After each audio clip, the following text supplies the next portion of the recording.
सालाना श्री अमरनाथ जी यात्रा के शांतिपूर्ण और सुरक्षित संचालन को सुनिश्चित करने के लिए जम्मू कश्मीर के अनंतनाग जिले में सुरक्षा व्यवस्था कड़ी कर दी गई।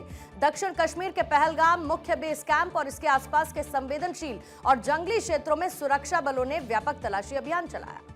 अनंतनाग पुलिस की ओर से दी गई जानकारी के मुताबिक सुरक्षा ग्रिड को अभेद बनाने के लिए पहलगाम के जंगली और दुर्गम इलाकों से सटे रिहायशी क्षेत्रों में सघन हाउस सर्च यानी कि घरों की तलाशी का अभियान चलाया गया। राष्ट्र विरोधी तत्वों की किसी भी संभावित साजिश को नाकाम करने के लिए पुलिस और सुरक्षा बलों की संयुक्त टीमें आधुनिक तकनीकी उपकरणों, K9 स्क्वाड और बम निरोधक दस्तों के साथ चप्पे चप्पे को खंगाल रही है। इस बार सुरक्षा को अधिक पुख्ता बनाने के लिए यात्रा मार्ग पर काम करने वाले स्थानीय घोड़ा मालिक, चालकों और फोटोग्राफर्स की डिटेल वेरिफिकेशन की जा रही है। पहलगाम में पुलिस अधिकारियों ने सभी स्थानीय सर्विस प्रोवाइडर्स के पहचान पत्रों की जांच की, उन्हें विशेष QR कोड जारी किए। इससे संदिग्ध लोगों की पहचान आसानी से की जा सकेगी। तस्वीरों में साफ देखा जा सकता है कि पुलिस बल न सिर्फ हाईवे और मुख्य सड़कों पर बल्कि पहाड़ों और जंगलों के रास्ते पर भी मुस्तैदी से गश्त कर रहे हैं। नुनवान बेस कैंप, फ्रिक्सिंग पॉइंट और सरबल ब्रिज जैसे संवेदनशील इलाकों पर हाई डेफिनेशन 360 डिग्री CCTV कैमरे और बॉडी स्कैनर स्थापित किए गए ताकि पल पल की गतिविधि पर नजर रखी जा सके। बहुत अच्छे, जैसे हम लोग पहले डरते थे। मैं कभी पहलगाम नहीं आई हूँ, फर्स्ट टाइम आई हूँ, लेकिन इन्हीं के भरोसे आई हूँ। मतलब अच्छा अरेंजमेंट है। भरोसे आई हूँ, आर्मी वालों के भरोसे। आर्मी और के पुलिस, हाँ, बहुत अच्छा काम कर रही है। Step by step. अभी हम ऊपर गए थे पहले में, वहाँ पे भी स्टेप बाय स्टेप इनके लगे हुए हैं। मतलब कोई डरने वाली कोई बात नहीं है। हमें QR कोड मिला, हम लोग अपने आप को एकदम सिक्योर फील करते हैं। हम अपने JKP का बहुत शुक्रिया अदा करते हैं कि उसने हमें QR कोड के जरिए एक यहाँ स्ट्रीम लाइन बना दी, ताकि घोड़े वालों का अलग रखा, ड्राइवर का अलग रखा, फोटोग्राफर का, हर एक तबके का एक अलग अलग रखा। उससे टूरिस्ट को भी एक भरोसा सेटिस्फिकेशन हो जाती है कि हम एकदम सिक्योर है। तो हम अपने DSP साहब, SP साहब और SHO साहब का शुक्रगुजार है कि उसने हमें ये QR कोड दे दिया। बिहार पुलिस में कांस्टेबल भर्ती के लिए 17 जून को होने वाली रिटन एग्जाम को लेकर कड़े इंतजाम किए गए हैं। ये एग्जाम 14 जून को भी पहले हो चुका है। परीक्षा में किसी भी तरीके की गड़बड़ी या नकल की संभावना को खत्म करने के लिए कई नए नियम हैं जिन्हें लागू किया गया है। अभ्यर्थियों को परीक्षा केंद्र पर अपना पेन तक ले जाने की अनुमति नहीं होगी। उन्हें केंद्र पर ही पेन उपलब्ध कराया जा रहा है। इसके अलावा परीक्षा शुरू होने के बाद और परीक्षा समाप्त होने से पहले किसी भी उम्मीदवार को कमरे से बाहर जाने की अनुमति नहीं होगी। CSBC की ओर से आयोजित इस भर्ती परीक्षा के जरिए बिहार पुलिस में कांस्टेबल समेत विभिन्न पदों पर नियुक्तियां की जानी है। परीक्षा कई चरणों में आयोजित की जा रही है। इसमें लगभग 16 लाख अभ्यर्थी शामिल होंगे। कुल 4210 पदों पर वैकेंसी है। इनमें कांस्टेबल से लेकर jail warder, mobile squad constable तक की भर्तियां शामिल हैं। 14 तारीख को हुए बवाल के बाद बिहार सरकार इस बार अलर्ट है। दानापुर मंडल ने 16 और 17 जून को कुल 14 परीक्षा स्पेशल ट्रेनों के संचालन का फैसला लिया। इन ट्रेनों के जरिए हजारों अभ्यर्थियों को परीक्षा सेंटर्स तक पहुंचने, वापस घर लौटने की सुविधा भी मिलने वाली है। बिहार पुलिस कांस्टेबल भर्ती मामले में विशेष ट्रेनों का संचालन किया गया। रेल प्रशासन के मुताबिक 16 जून की रात 5 विशेष ट्रेनों का संचालन किया जाएगा। इसमें शामिल पाटलिपुत्र से किशनगंज रात 8 बजे चलेगी, पटना जंक्शन से नरकटियागंज रात 9 बजे, पाटलिपुत्र से अररिया रात 10 बजे, पाटलिपुत्र से नौगाचिया रात 11 बजे और पटना जंक्शन से भभुआ रात 11:30 बजे। ये ट्रेनें बेगूसराय, खगड़िया, कटिहार, हाजीपुर, मुजफ्फरपुर, मोतिहारी, गया, डेहरी ऑन सोन और साथ ही सासाराम जैसे प्रमुख स्टेशन से होकर गुजरेगी। जून को वापसी के लिए चलेंगी 9 स्पेशल ट्रेनें। 17 जून को वापसी के लिए 9 स्पेशल ट्रेनें चलनी है। परीक्षा समाप्त होने के बाद अभ्यर्थियों की वापसी को ध्यान में रखते हुए 17 जून को 9 विशेष ट्रेनों का संचालन किया जाएगा। इनमें शामिल है पटना जंक्शन से गया सुबह 7:15, बक्सर से पटना शाम 6 बजे, बक्सर से दानापुर दोपहर 1:30 बजे, किऊल से गया दोपहर 12:30 बजे, गया से किऊल शाम 5:30 बजे, बख्तियारपुर से राजगीर सुबह 8 बजे और शाम 3:30 बजे,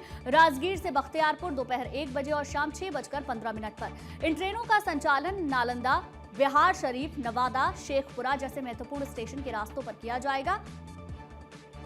इधर बंगाल में दीदी के बाद महाराष्ट्र में उद्धव दादा के लिए संकट के बादल एक बार फिर से छा गए हैं। एक बार फिर से शिवसेना टूट की कगार पर है। उद्धव ठाकरे की अगुवाई वाली पार्टी के पास 9 लोकसभा सांसद है। अटकलें लगाई जा रही है कि इनमें से 7 सांसद टूट सकते हैं। शिवसेना उद्धव बालासाहब ठाकरे के प्रमुख और महाराष्ट्र के पूर्व मुख्यमंत्री उद्धव ठाकरे ने रविवार को एक बैठक बुलाई थी, जिसमें 9 में से 4 सांसद शामिल हुए थे।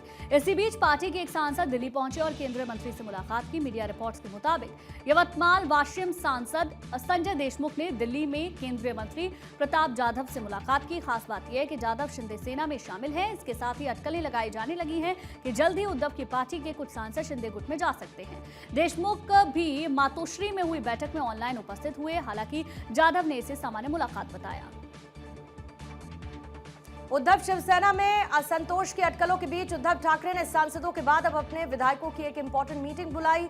ये बैठक 22 जून को शाम 4 बजे मुंबई में होगी। मंत्रालय के सामने स्थित पार्टी कार्यालय शिवालय में सभी विधायकों को इकट्ठा होने के लिए कहा गया है। इसके साथ ही सुनील प्रभु और एमएलसी अनिल परब ने पत्र लिखकर इसकी जानकारी दी। लेटर के मुताबिक विधानसभा और विधान परिषद के सभी सदस्यों को इस बैठक में शामिल होना जरूरी है। उद्धव ठाकरे खुद इस बैठक में मौजूद रहेंगे, विधायकों का मार्गदर्शन करेंगे। सभी नेताओं से समय पर पहुंचने के लिए कह दिया गया है। इससे पहले रविवार को उद्धव ठाकरे ने सांसदों की बैठक बुलाई थी। 9 लोकसभा सदस्यों में से अरविंद सावंत, अनिल देसाई, राजाभाऊ वाजे और संजय पाटिल व्यक्तिगत रूप से बैठक में शामिल हुए थे।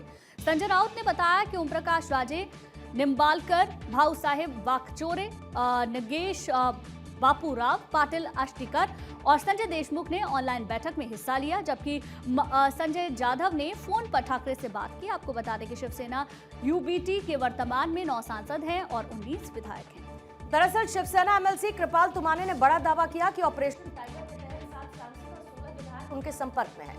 उन्होंने कहा बातचीत आखिरी दौर में है। के ऑपरेशन से की कहा कि जांच बस जानकारी बताना सही नहीं है, लेकिन ये लगभग तय है कि वो हमारे साथ ये बातचीत 1 महीने से चल रही है, लेकिन आज क्या आदरणीय शिंदे साहब की जो कार्यशैली है, जिस तरह से वो सभी सामान्य जनता को न्याय देने का काम करते, मुख्यमंत्री रहते समय उन्होंने सभी लाड़की बहना होगी, गोर गरीब जनता होंगे, विद्यार्थी होंगे, बेरोजगार युवकों के लिए जो उन्होंने काम किया है, उनका ये काम करने का तरीका इन लोगों को पसंद आया है। इसलिए वो चाहते हैं कि उनके मतदार संघ का विकास भी हो, ये भी उनका मुख्य ध्येय होता है। तो इसीलिए वो हमारे साथ आने का मानस बना चुके हैं। शिवसेना यूबीटी के 5 सांसदों के अलग गुट बनाने की खबरों पर संजय राउत ने इन सभी दावों को झूठ बताया। उन्होंने कहा कि उनके पास ऐसी कोई जानकारी नहीं है। 4 दिन पहले ही सभी सांसदों ने उद्धव ठाकरे की बैठक में हिस्सा लिया और उनके नेतृत्व में भरोसा जताया। कुछ नेताओं ने तो साथ रहने की कसम भी खाई। राउत ने कहा कि भाजपा का काम ही पार्टियों को तोड़ना है। उन्होंने पहले भी एनसीपी और शिवसेना को तोड़ा और अब तृणमूल कांग्रेस के साथ भी यही कर रहे हैं। उन्होंने साफ किया कि सभी 9 सांसद उद्धव ठाकरे के साथ हैं और वे लोकतंत्र के लिए लड़ते रहेंगे।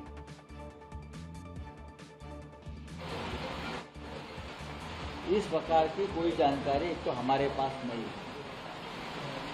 4 दिन पहले ये सभी सांसद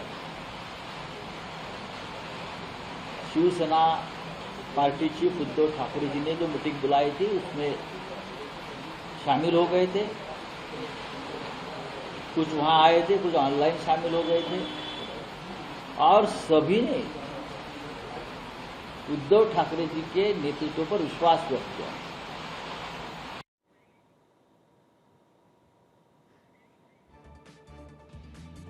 तो उद्धव ठाकरे पर भी ममता बनर्जी जैसा संकट मंडराया हुआ है। देखिए, तृणमूल कांग्रेस के साथ भी यही किया जा रहा है। उन्होंने साफ किया कि सभी 9 सांसद उद्धव ठाकरे के साथ हैं और वे लोकतंत्र के लिए इसी तरीके से लड़ते रहेंगे। तो ये बड़ी जानकारी हम आपको दे रहे हैं। राउत ने इन तमाम बातों के बीच में ये कहा कि भाजपा का काम ही पार्टियों को तोड़ना है। उन्होंने पहले भी एनसीपी और शिवसेना को तोड़ा है। तो आरोप प्रत्यारोप का जो सिलसिला है यहाँ पर शुरू हो चुका है। तृणमूल कांग्रेस के साथ भी यही किया जा रहा है। ये तमाम बातें उनकी ओर से कही गई हैं। देखिए, 4 दिन पहले ही सभी सांसदों ने उद्धव ठाकरे की बैठक में हिस्सा लिया था और उनके नेतृत्व पर भरोसा जताया था।